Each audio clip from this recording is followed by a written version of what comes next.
हिमाचल प्रदेश के सीएम सुखविंदर सिंह सुक्खू के नेतृत्व वाली सरकार का 3 साल का जश्न कार्यक्रम मंडी में आयोजित होना है। इसे लेकर पूर्व उद्योग मंत्री बिक्रम ठाकुर ने सरकार पर तीखा हमला बोला है। बिक्रम ठाकुर ने कहा कि पूरा हिमाचल दुखी है। सरकार किस बात का जश्न मना रही है? सरकार हर मोर्चे पर फेल रही है और मंडी में जश्न मनाने का फैसला आपदा प्रभावित लोगों के जख्मों पर नमक छिड़कने जैसा है।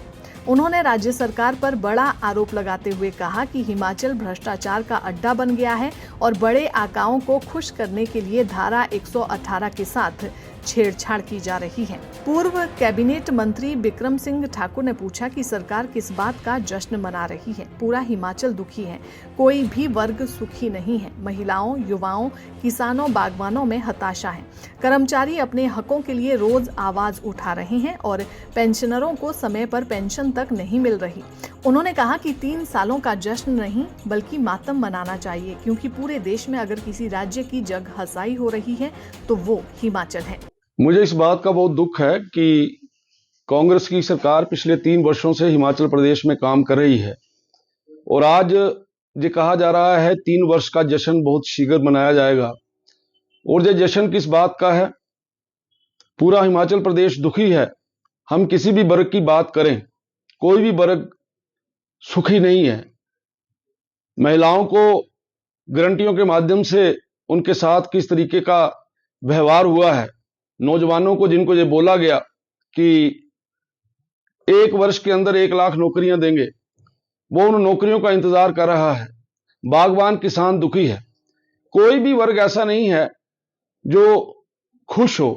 कर्मचारी हर रोज आवाज उठाते हैं कि उनके हक नहीं मिल रहे, पेंशनर्स को पेंशन नहीं मिल रही, तो जश्न किस बात का है? इन्हें तो 3 वर्षों का मातम मनाना चाहिए कि इनके 3 वर्षों के कार्यकाल के अंदर कोई भी वर्ग जो है वो सुखी नहीं है। आज हिमाचल प्रदेश, पूरे देश के अंदर कोई जग हसाई की बात होती है तो हिमाचल प्रदेश का नाम लिया जाता है। हमारे प्रदेश के मुख्यमंत्री किसी दूसरे प्रदेश में जाकर किस प्रकार से झूठ बोलते हैं और वो अपने झूठ का पंडारा लेकर अभी बिहार में गए थे, लेकिन वहां पे लोगों ने उनको किस प्रकार से पूर्ण रूप से नेग्लेक्ट किया है वो भी आप लोगों ने देखा है। मैं ये कह सकता हूं कि हिमाचल प्रदेश आज जिस स्थिति के अंदर है, यह स्थिति हमने पहले कभी नहीं देखी। शिक्षा के स्तर को ऊंचा करने की बात कही जा रही है। एक छोटा सा उदाहरण देना चाहूंगा। मेरे क्षेत्र के अंदर पॉलिटेक्निकल कॉलेज है, वहां ना तो स्वीपर है और ना चपड़ासी है। कैसे बढ़ेगा शिक्षा का स्तर? इसलिए सरकार पूर्ण रूप से पिछले 3 वर्षों में हर किसी क्षेत्र के अंदर फेल हुई। इनको मालूम ही नहीं हो रहा। अभी आप कहीं पिछला इंटरव्यू देखिए, जिस दिन बिहार में भारतीय जनता पार्टी और एनडीए की सरकार की जीत हुई, माननीय मुख्यमंत्री जी से बोला नहीं जा रहा। चाचा नेहरू की जगह बापू बोले जा रहे हैं और उनका इंटरव्यू सुन के ऐसा लग रहा है कि उनको इतना बड़ा सदमा लगा है कि बिहार के अंदर जो भारतीय जनता पार्टी और एनडीए की सरकार बनी है। और मैं तो ये कहता हूं, जहां पे इतना बड़ा नुकसान हुआ है, बड़ी आपदा आई है, वहां आप जश्न मनाने जा रहे हैं। और जिस समय हिमाचल प्रदेश के अंदर पंचायती राज की बात आती है तो अब आप बोलते हैं कि हिमाचल प्रदेश की हालत ठीक नहीं है, हिमाचल प्रदेश आपदा से गुजर रहा है। और आज अभी आप देख रहे हैं किस प्रकार से मेलों के आयोजन हो रहे हैं, किस प्रकार से बड़े बड़े उत्सव मनाए जा रहे हैं। और मंडी के लोगों में जाकर ये जो जश्न मनाने की बात है, ये मंडी के लोगों के जख्मों के ऊपर नमक लगाने वाली बात है। इसलिए जो कुछ भी ये सरकार कर रही है वो तर्कसंगत नहीं है। यू टर्न होता है इस सरकार का हर विषय के ऊपर। टॉयलेट टैक्स लगा दिया जाता है, उसको वापस किया जाता है। और भी बहुत से ऐसे डिसीजन हैं। किस किस डिसीजन की हम लोग बात करें, कोई भी जो फैसला है कहीं ऐसा नहीं लगता कि सरकार का और ऑफिसर्स का आपस में समन्वय है। माननीय मुख्यमंत्री जी बोलते कुछ है और होता कुछ है। इसलिए सरकार और प्रशासन, इसमें किसी भी प्रकार का तालमेल नहीं है। सरकार पूर्ण रूप से फेल हो गई है। ये पूछना चाहता हूं कि क्या कारण है कि उनका आज तक प्रदेश के अंदर अध्यक्ष नहीं बना? क्या कारण है कि उनका संगठन बूथ स्तर के ऊपर पूर्ण रूप से फेल हो चुका है? जिस पार्टी को वो गुटों में बटी हुई पार्टी बोल रहे हैं, उस पार्टी का पूरे देश के अंदर किस प्रकार के नतीजे आ रहे हैं, इनको देखकर भी इनको ऐसी बातें बोलने से शर्म नहीं आती। भारतीय जनता पार्टी एकजुटता के साथ आगे बढ़ रही है। जिस प्रकार से बिहार में कांग्रेस का सुपड़ा साफ हुआ है, आने वाले दिनों में हिमाचल प्रदेश के अंदर भी कांग्रेस का सुपड़ा साफ होने वाला है।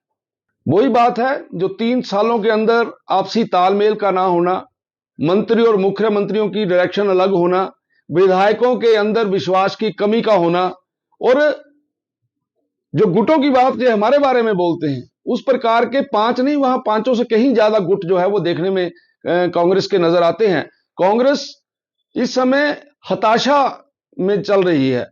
कांग्रेस की इस समय हालत बहुत खराब है।